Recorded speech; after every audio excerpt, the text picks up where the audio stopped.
दांत होते हैं और न ही कोई और प्रजाति इतनी बड़ी और भारी भरकम होती है।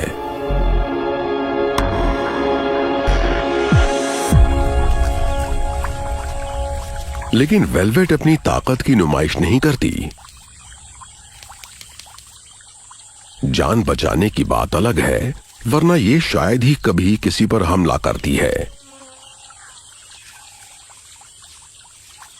ये हमेशा छिपी छिपी रहती है, लेकिन जब बाहर आती है तो संभलने का मौका नहीं देती।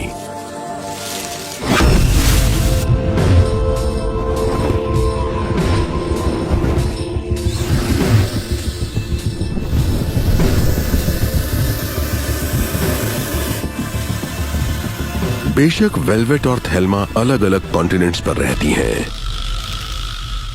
लेकिन दोनों अस्तित्व की लड़ाई लड़ रही हैं और अपने परिवार को बढ़ाना चाहती हैं।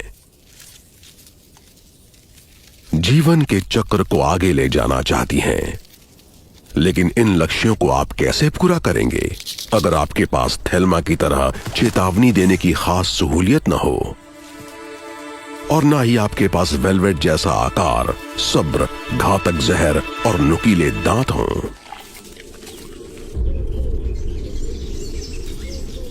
नाला से मिलिए। ये थेल्मा जितनी रौबीली नहीं है और ना ही वेलवेट जितनी सुंदर। ये छोटे वाइपर के ग्रुप से आती है। ये एक पफ एडर वाइपर है।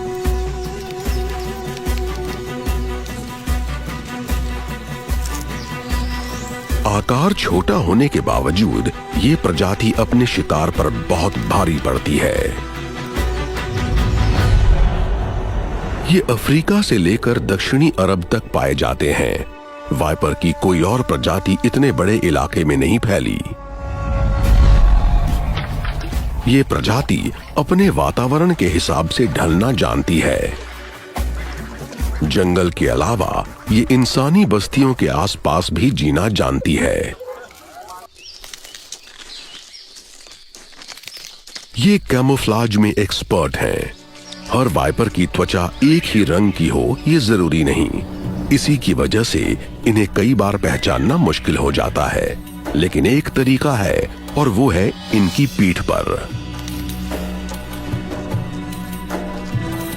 जिस पर शेवरॉन के आकार में बने निशान होते हैं। पर इंसानों की बस्ती के आसपास रहने की अलग चुनौतियां हैं। यहां सबकी नजरों से दूर रहने में ही भलाई है।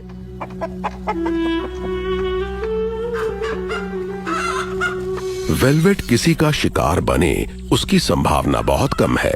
इंसानों से तो उसका कम ही वास्ता पड़ता है। थेल्मा के बहुत दुश्मन हैं, लेकिन जब वो उन्हें चेतावनी देती है तो अच्छे अच्छों के छक्के छूट जाते हैं। किसी को लग सकता है कि नाला लड़ने से कतराती है।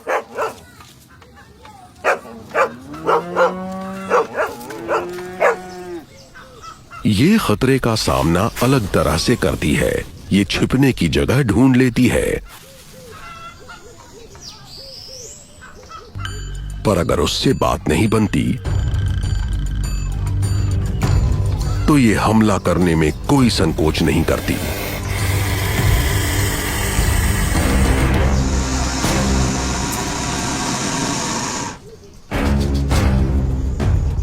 ये जानलेवा